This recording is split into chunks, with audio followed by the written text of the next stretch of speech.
यहाँ तक आपको एक चीज बताऊं कि लोग ले जाते हैं या जिसको भेंट स्वरूप किताब देते हैं वो जाके फेंक देते हैं, वो उसमें पढ़ते नहीं है।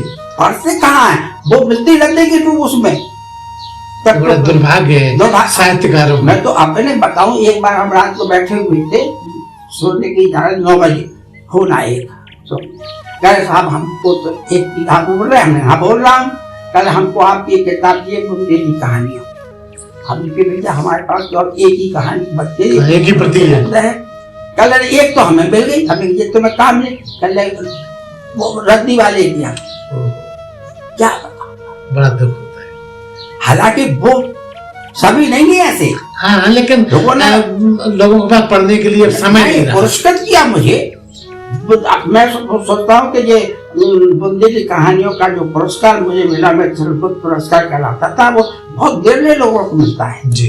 तो हमें उससे कोई नहीं, कुछ लोग होते जो लेते तो गए, अपात्र हैं वो, इसीलिए कहा किताब दो तो सुपात्र को दो। हाँ, जो सचमुच पढ़े और पढ़ के किसी और को पढ़ाए। बिल्कुल ठीक है। नमस्कार, बंजारा बीट्स में आपका स्वागत है। मैं हूँ ज्योति प्रकाश खरे। आज हम आपको मिला रहे हैं बुंदेलखंड के एक वरिष्ठ रचनाकार जो चिकित्सक भी रहे हैं और साहित्यकार के रूप में जाने जाते हैं। चलिए मिलते हैं डॉक्टर राम नारायण शर्मा जी से। नमस्कार शर्मा जी। नमस्कार शर्मा जी, जैसा कि अभी हमने उल्लेख किया कि आप ट्विन वन हैं, तो हमारे दर्शकों को बताइए, पहले तो आप अपना साहित्यिक परिचय दीजिए कि क्या रहा, कब से आपकी ये यात्रा शुरू हुई। देखिए, हमारा परिवार साहित्यिक परिवार रहा है, इसलिए साहित्य मुझे विरासत में मिला है। हमारे पिताजी साहित्यकार थे, कवि और ज्योतिषी भी थे, और जितने हमारे खंड काव्य वगैरह लिखे उन्होंने, उसी को वो हम लोग देखते रहते थे, इससे मुझे प्रेरणा मिलती थी। हमारे बड़े भाई कन्हैयालाल कलश, वो जिन्होंने करीब 35 किताबें लिखी हैं और साहित्य वारिधि की उपाधि से वो सम्मानित भी हुए थे। कि तीसरे भाई हमारे मजले थे जो शास्त्रीय संस्कृत में थे। अच्छा। और चौथे हमारे एक IPS अधिकारी होकर रिटायर्ड हुए हैं। तो हमको वो सब संयोग से मिलता रहा और मैं इस संयोग को अपने दिल में या हृदय में प्रतिफलित करता रहा, चाहे हम कहीं भी गए हों। मैं अपने इंटरमीडिएट की स्कूल तक की अध्ययन में सब डिबेट करता था, यहाँ सब जितने भी यहाँ पर बहुत डिबेट में आता था, फर्स्ट क्लास आता था। तब मैं इलाहाबाद यूनिवर्सिटी पढ़ने चला गया। डॉक्टर साहब, शुरू में आपका जन्म वगैरह कहाँ हुआ? मेरा जन्म झांसी जिले के फसने ग्राम में संवत 1933 में हुआ है। और ये परिवार हमारा है, हमारी विदुषी माता जी थी। परिवार में हम लोग सब रखते थे, उससे पहले सम्मिलित परिवार हुआ करता था, जिसका प्रभाव हम लोगों को बहुत पड़ता था। और यही कारण है कि हम भी आगे बढ़ते रहे और इनसे, अपने घर वालों से और आसपास के लोगों से प्रेरणा लेते रहे। जैसे कि महाकवि राष्ट्र कवि मधुसूदन गुप्त से हम यहाँ आज जब आए पढ़ने, क्योंकि गांव तो प्राइमरी स्कूल तक था, इसके बाद मैं यहाँ आया तो फिर इसमें हमने इधर उधर की गतिविधियों में भाग लिया। और मंगला प्रसाद पारितोषिक जब मधुसूदन गुप्त जी को मिला तो यहाँ उनको सम्मानित किया गया, तो मैं भी गया। मैं यहाँ पर इंटर कॉलेज गवर्नमेंट का है, उसमें हिंदी का अध्यक्ष था, जबकि मैं साइंस साइड में था। अच्छा। और बहुत लोगों को बुलाया, हरिवंश राय बच्चन की मधुशाला मैंने वही बुलाया, उनको बुलाया था, एक काम से यहाँ आए हुए थे। तो कई लोग हम उसमें आए, तो हमारी प्रेरणा स्रोत आगे बढ़ते रहे। तो जब भी हम यहाँ से निकले, इलाहाबाद तो खान है ये साहित्यकारों की। तो डॉक्टर साहब, फिर आप मेडिकल साइंस में क्या रहा आपका? तो मेडिकल में यह है, जब हम गए इलाहाबाद में तो वहाँ पर एक परिपाटी सी बन गई थी कि वहाँ लड़का सबसे पहले PCS और IAS की तैयारी करते हैं। लेकिन मुझे प्रेरणा मिली सूर्यकांत त्रिपाठी को देख करके, और हरिवंश राय बच्चन और महादेवी वर्मा, इन सबको देखा तो हमने कहा भाई हमारा घर की हमारे सब लोग थे। तो फिर मैं, हमारे जो मझले भाई थे, उन्होंने कहा भाई तुमको तो डॉक्टर बनना पड़ेगा, क्योंकि हमारे यहाँ गांव में कोई उस पर चिकित्सा सुविधा थी नहीं।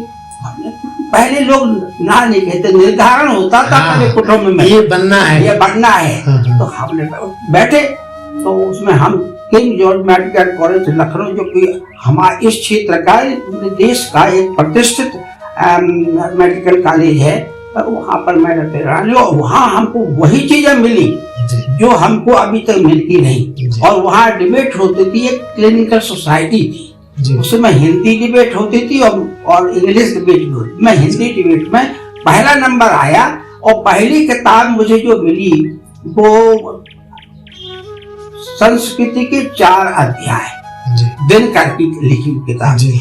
तो मैंने कहा, उस वक्त तो मेरी इतनी सोच थी नहीं, लेकिन आज जब हम देखते थे कुछ सालों से, जब मैं पूर्ण रूप से साहित्य के क्षेत्र में आया, तो मैंने कहा ये किताब एक अमूल्य धरोहर दी है, जिसने भी सोच विचार के दिया है। तो फिर वहां से मैं चलता रहा, लेकिन हमारा ये साहित्य का सूत्र या क्षेत्र बढ़ता चला गया। फिर मैं मेडिकल में कहाँ आप रहे पोस्ट में? मेडिकल में मैं झांसी में सबसे शुरू में आया, 1970 में आ गया था, और यहाँ जितनी गतिविधियां होती थी उसमें भी लेता था, लेकिन क्योंकि सरकारी महकमा के वाले से उसका प्रकाशन नहीं होता था। लेकिन यहाँ पर झांसी और छतरपुर, इन आकाशवाणी के उसमें प्रोग्राम में जाता था। जागरण में हर सप्ताह मेरा एक स्तंभ निकलता था, और लेकिन चिकित्सा संबंध था वो। तो इस तरह से हम उसमें चले। फिर इसके यहाँ से हम सन 81 में 80 में इलाहाबाद ट्रांसफर में गए, जवाहरलाल नेहरू चिकित्सालय है वहाँ, और फिर मैं वहाँ पर लोगों से मुलाकात की। लेकिन हालांकि मुझे कुछ अजीब सा लगा कि जो चीज मैं पहले देखता था, जो जिसमें विद्यार्थी जीवन में मैंने देखा, वो चीजें धीरे धीरे खत्म होती चली गई, लोप होती गई, और वो प्रेम और स्वाद नहीं था। लेकिन हम तब भी हमारा, क्योंकि जो हमारे प्रोफेसर एक साहब थे वो आए, हमको, हमारे मिसेज भी डॉक्टर हैं, तो उनकी लड़की थी, उसका प्रसव होना था, तो हम लोगों ने सहर्ष उनका सब पूरा किया, तो सेवा की उनकी। और क्योंकि वो हमें देते थे, तो मुझे इलाहाबाद विश्वविद्यालय की तरह का शायद ही कोई इतना अच्छा, क्योंकि जो अध्यापक और शिष्य में, विद्यार्थी में जो तालमेल हमने इलाहाबाद विश्वविद्यालय में देखा, शायद कहीं नहीं देखा। तो डॉक्टर साहब, आप की जो रचनाएं हैं वो काव्य में होती हैं, गद्य में होती हैं, क्या रही है आपकी? प्रथम हमारा रचना अधिकतर, मैं भी सोचता हूँ कि अधिकतर लोग करते हैं, वो काव्य से ही शुरू होता है। तो हमारा काव्य शुरू हुआ, तो हमारे जो बड़े भाई, अभी जो मैंने आपको बताया, उससे हमने संशोधित कर कविता, और 2 अक्टूबर महात्मा गांधी दिवस पर पढ़ी, और हमने सुना दी। तो देखा कि हमें पता नहीं पड़ता कि हमने कुछ मिलेगा। तो पहले छोटे छोटे कप मिला करते, तो गिफ्ट में, गिफ्ट में, तो आया, तो हमें अच्छा लगा। तो फिर हम वैसे गुनगुनाते रहते थे, गांव में, घर पर भी बुंदेली में बोल लेते थे, तो चर्चा होती रहती। इसके बाद हमारा ये एकदम आया कि क्या करा जाए, तो हम धीरे धीरे लिखते रहते कविताएं। वो अंतर्ध्वनि एक किताब हमारी प्रकाशित हुई। अच्छा, कविता जी। उसमें हमने जितने भी हमारे पास आसपास जो भी हमने लिखा उसके ऊपर, तो हमने पूरा उसके काव्य में ही दिया। लेकिन काव्य के बाद मुझे ये लगा कि कहीं कुछ और मेरे दिल में बाकी है। हाँ, जो हृदय में चीजें थी, आलोड़ते रहती थी कि भाई ये चीज नहीं है, ये नहीं है, क्या दिशा दी है, क्या दशा है चिकित्सा विभाग की और इसकी, और हम उसको खुद इन्वॉल्व रहते थे। तो देखा, तो हमने कहा, पहला हमारा उपन्यास लिखा वो था जीवन पहेली। अच्छा, जो चिकित्सा के विभाग के ऊपर ही लिखा गया है।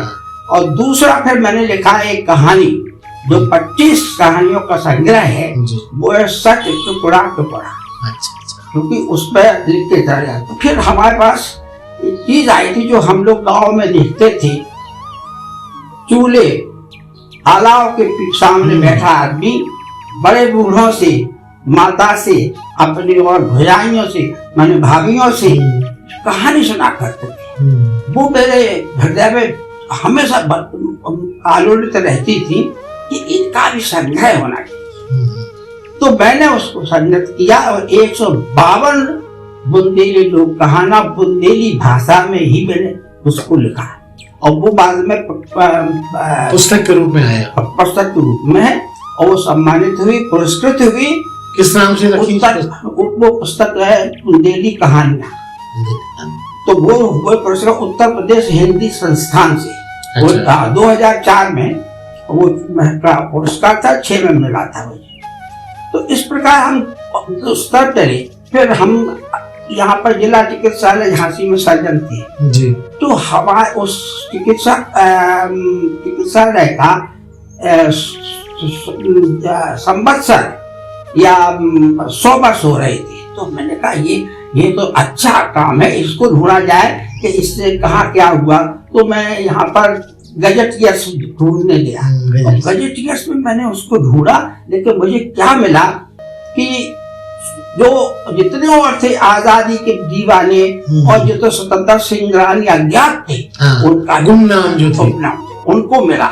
मैंने सबको संग्रह किया। फिर गया जहाँ जहाँ था, तो बंगला सागर गया, फिर आगे मौरानीपुर गया, फिर उसके आगे और है, उनके बारे में और विस्तार से जानने।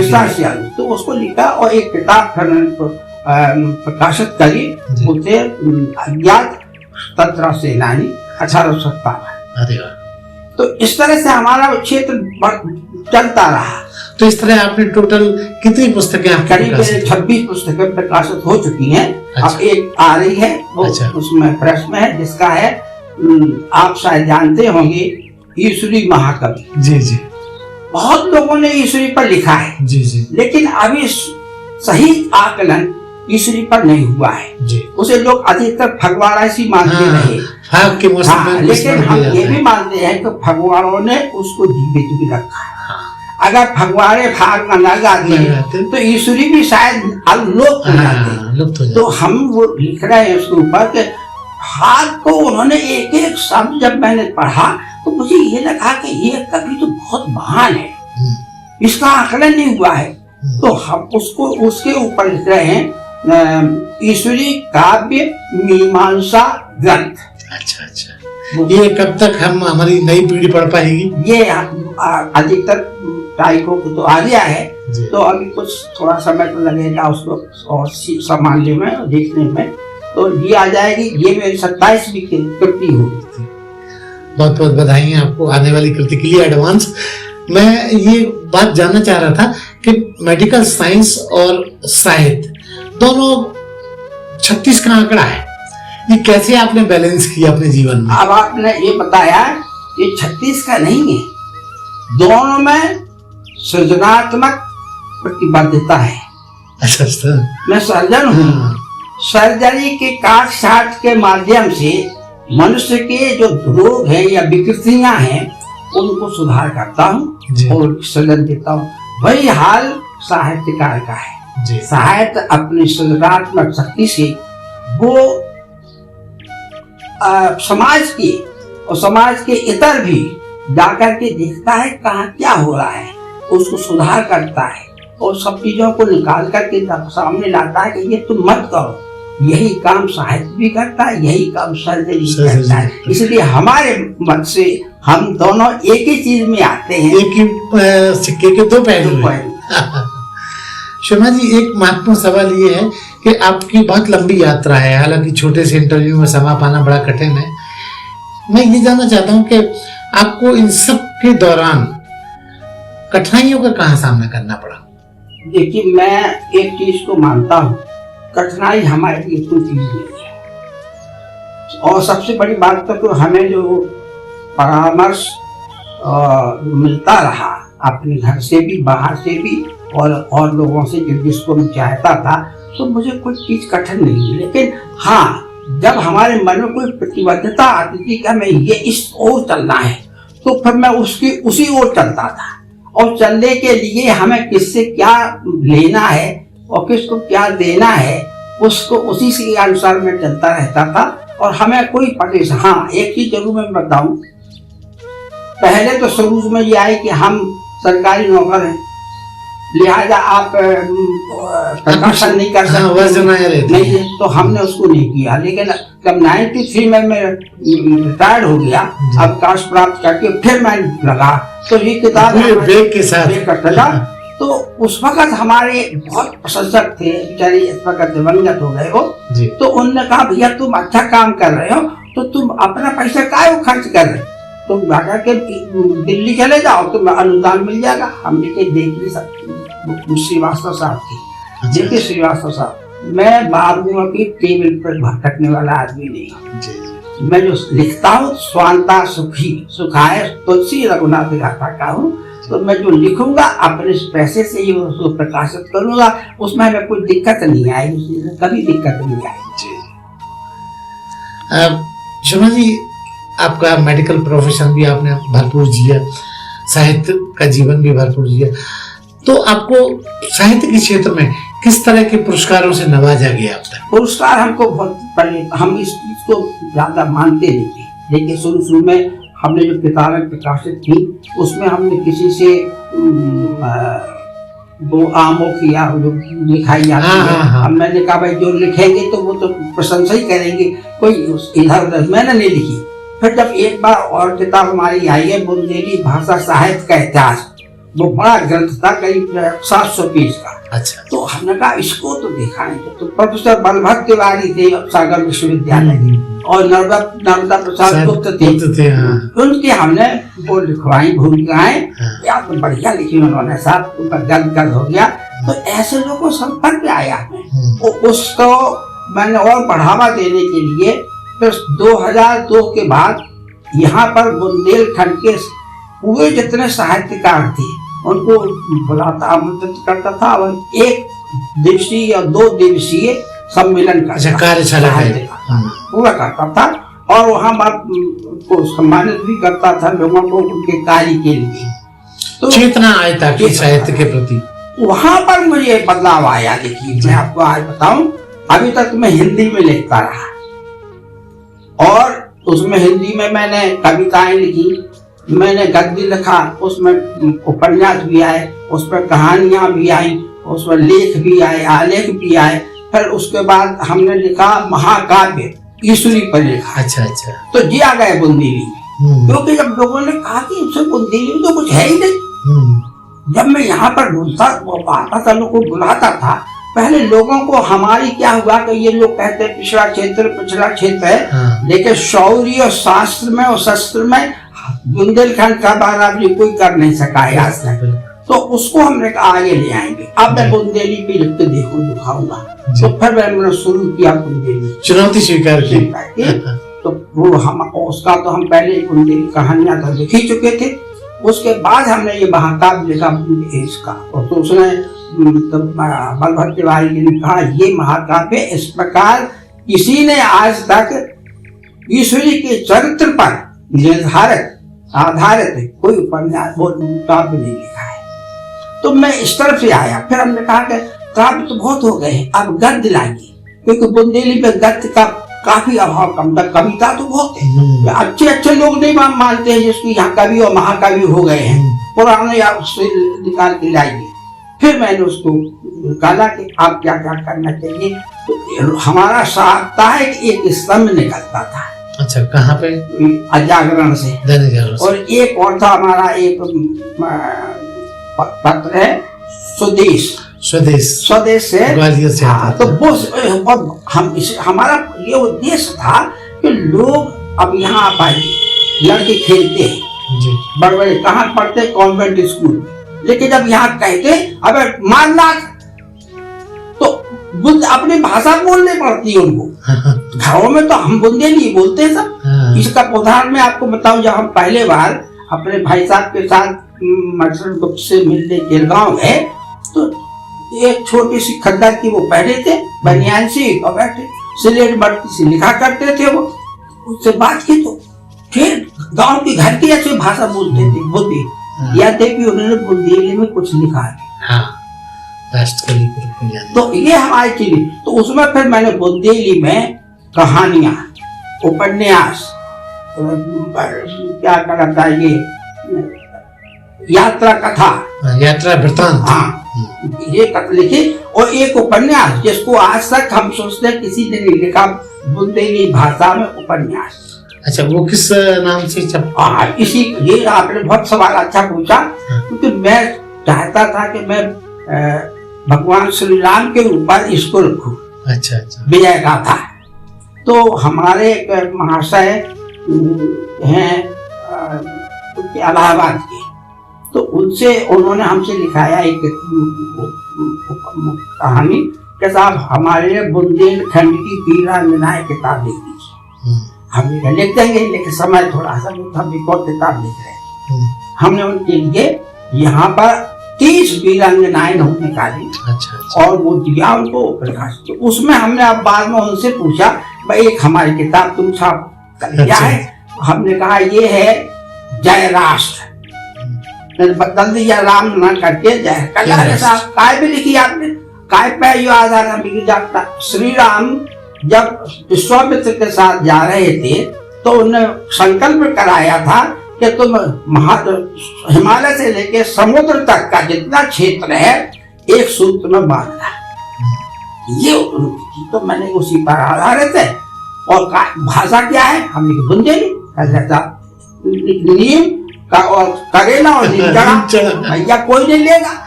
तो हमें ठीक है, हम करेंगे। मैंने अपने से छपाया, उसकी बहुत सराहना मिली। अभी तक किसी ने बुंदेली में उपन्यास नहीं लिखा था। तो इस प्रकार हम चलते जाते हैं। आपने जो भी कुछ किया वो अनूठा और अलग हट गया, क्योंकि इसलिए कहता मैं देखता था कि ये किस चीज की कमी हमारे, उसको आगे योगदान आप नहीं देंगे तो आप साहित्य के सृजन की भीड़ में लुप्त हो जाएंगे। सही बात। तो इसलिए हम इन चीजों में लेकर चले गए, कहानियों में आए, और देखिए हमें सहयोग भी खूब मिला। ये तुम्हारे पत्रों में, समाचार पत्रों में प्रकाशन होता था, ये बढ़िया होते। अनायास हमको चीजें मिलती चली गई, हमने इसका प्रयत्न नहीं किया, इसलिए पायदान बढ़ते गए। उसके बाद 2008 में मुझे राष्ट्रीय साहित्य एकेडमी का 1 लाख साहित्य पुरस्कार मिला। अच्छा। और गुवाहाटी में मिला। पूरे देश के लोग वहाँ बुलाए जाते थे। तो मैं देखा था, मैंने तो कभी इनको मांगा ही नहीं। तो कैसे हुआ? तो मालूम पड़ा एक कमेटी बैठती थी, उन्होंने हमारे तो हिंदी भाषी क्षेत्र है, देखा बुंदेली पे था, उसने लिखा है बुंदेली भाषा के ऊपर। तो इस तरह से मिलते फिर कई वो मिलते गए पुरस्कार। ईश्वरी पुरस्कार मिला, बसंत का पुरस्कार मिला यहाँ पर, और निराला पुरस्कार मिला। इसका इतने पढ़े हैं, ये कादम्बरी पुरस्कार, ये सब ये लिखा हुआ, ये उनका लिखा है। तो पुरस्कारों की ओर हम गए नहीं। काम अच्छा होना चाहिए, काम ही पुरस्कार है, वो आपको खुद देगा। बिल्कुल। अच्छा शर्मा जी, इसके अलावा, लेखन के अलावा आपके और भी कोई ऐसे हिडन शौक रहे, छुपे हुए, जो लोगों को पता ही नहीं? एक तो मैं आपको बता दूं, मैं प्रकटता बहुत स्पष्ट बानी रहा हूँ। जो कहना फटाफट कह दें। हाँ, जो कहना है वो दिल में न के बाद में। तो हमारे दोस्त वही बनते हैं जो स्पष्टवादिता को सुनने लायक भी होते हैं। जी। तो हमारे पास ऐसी चीज नहीं थी, लेकिन हाँ एक काम, जैसे मैं यहाँ पर इंडियन मेडिकल एसोसिएशन का जनरल सेक्रेटरी रहा। अच्छा। तो उस वक्त प्रभुनाथ सिंह वो थे हेल्थ मिनिस्टर, उन्हें बुलाया गया था। तो मैंने इलाहाबाद बुंदेलखंड विश्वविद्यालय के हॉल में एक प्रदर्शनी लगवाई थी। अच्छा। वो जो कि इस देश, इस पूरे क्षेत्र के क्या क्या यहाँ पर चीजें हैं, क्या क्या अचीवमेंट। हाँ, अचीवमेंट। कुछ जैसे बड़े वो है बनते ना, कलश बनते हैं, गगरी वो, और सब चीजों को हम गए। पहले मुलाकात मैंने किया ध्यानचंद जी से कि भाई आप अपने पुरस्कार दे दो, उसमें हम रख लेंगे। कहे भैया ऐसा है कि कुछ लोग तो ऐसे आते हैं कि पुरस्कार लेके चले गए, आप हमारे ऊपर विश्वास रखो। बड़े बड़े उनके पुरस्कार देता हमें, और मैंने रखे। तो ये इसी प्रकार की कई गतिविधियां हैं। और हमने ऐसे लोगों को पुरस्कृत किया जो हमसे ऊपर रहे, ग्रंथ थे, देखिए उनका काम, उनका मेहनत, उनकी जो प्रेरणा से दूसरे लोगों को काम मिला, उनको मैंने सम्मानित किया। तो अब मोतीलाल त्रिपाठी आसान थे कि हाँ, आसान जी थे ना, उन्होंने इतिहास किताब लिखी है, कोई उनको पूछता नहीं था। और जब हमने बताया नहीं, हम ये काम करते हैं, किताब लिखते हैं तो बताते नहीं है कि क्या लिख रहे हैं, और प्रकाशन हो जाए तो प्रकाशन की बात बताते हैं, तो सीधा धमाका करते हैं। तो कैसे हमने उनको बुला के जब बैठाना, तो अरे भैया आपने ये ठीक करो, अरे अब ठीक आपने कहा, इतनी मेहनत की उन लोगों को, बेचारे ने 100 किताबें अपने सिर पे रखी, आते थे भैया ले लो 100 रुपया ले लो। तो खरीदा, इस समस्या क्या है, ये आप लिख तो सकते हैं, आपको प्रकाशन कौन मिलता है, प्रकाशन के बाद बिक्री कैसे, बिक्री कौन करेगा। तो आपने अपने तरफ से पैसा लगा दिया और पैसा वो निकल आएगा कैसे, पैसा नहीं निकलता, नहीं आता। यहाँ तक आपको एक चीज बताऊं कि लोग ले जाते हैं या जिसको भेंट स्वरूप किताब देते हैं, वो जाके फेंक देते हैं, वो उसमें पढ़ते नहीं है। पढ़ते कहाँ है, वो मिलती लगने की तो उसमें बड़ा दुर्भाग्य है साहित्यकारों। मैं तो अपने बताऊं, एक बार हम रात को बैठे हुए थे, सोने की 9 बजे फोन आए, तो कह साहब हमको तो एक किताब बोल रहे हैं, हाँ बोल रहा हूँ, कल हमको आपकी किताब दिए बुंदेली कहानी। हमने भैया हमारे पास तो अब एक ही कहानी बच्चे एक ही प्रति है, कल एक तो हमें मिल गई, हमें ये तो मैं काम नहीं, कल वो रद्दी वाले दिया, क्या बड़ा दुख होता है। हालांकि वो सभी नहीं है ऐसे, हाँ, लेकिन लोगों के पास पढ़ने के लिए समय नहीं रहा। पुरस्कृत किया मुझे, मैं सोचता हूँ कि ये बुंदेली कहानियों का जो पुरस्कार मुझे मिला, मैं सर्वोच्च पुरस्कार कहलाता था, वो बहुत देर में लोगों को मिलता है। जी। तो हमें उससे कोई नहीं, कुछ लोग होते जो ले तो गए, अपात्र हैं वो, इसलिए कहा किताब दो तो सुपात्र को दो। हाँ, जो सचमुच पढ़े और पढ़ के किसी और को पढ़ाए। बिल्कुल ठीक है। ऐसे यहाँ पर कई लोग हैं, हमने उन लोगों को बताया, तो किताबें जैसे अब तो आप वो कह रहे थे उनका जैन, हाँ, नगरा वाले, हाँ। वो नगरा के आसपास बहुत से लोग हम उनको बताते हैं, कविताएं बुंदेली की कहानियां लिखवाते हैं, ये है तो के.एम. श्रीवास्तव वगैरह है। हाँ, तो के.एम. श्रीवास्तव, हाँ, तो उसको ये लोग क्या करते हैं, ये इकट्ठे होकर के 7-8 कवियों को लेकर के अपनी किताबें यही रखी थी, तो काव्य कलश नाम से वो निकालते हैं। तो ये गतिविधियां तो कर देते हैं, लेकिन मिलता कोई नहीं, कुछ नहीं मिलता। हाँ, उनको परम संतोष प्राप्त होता है। खुद के सुख के लिए भी करना बहुत बड़ी बात। एक और की बात को बता दूं जी, लोगों ने साहित्य को मंडी बाजार बना दिया है जी, इसलिए उसकी गिरावट आती है। लोग करते क्या है, दिल्ली में बैठे हैं, वहां से उन्होंने एक कार्यक्रम बनाया, चलो झांसी चलेंगे, इन लोगों को पकड़ेंगे, इनको पकड़ेंगे, उनको पकड़ा, अपनी उसमें किताब तुम्हारी हम प्रकाशित कर देंगे, इतना रुपया रखो है, ये रखे। तो ये आपका हम ये मानते हैं कि गुजरात से, मऊरानीपुर से जो तरकारी भाजी सब्जी आती है यहाँ, उसको हम लपेट के दे गए अपने यहाँ, उसे नहीं मिलता कोई फिर। तो उस मंडी बाजार से हम भिन्न हैं। आजकल साहित्य में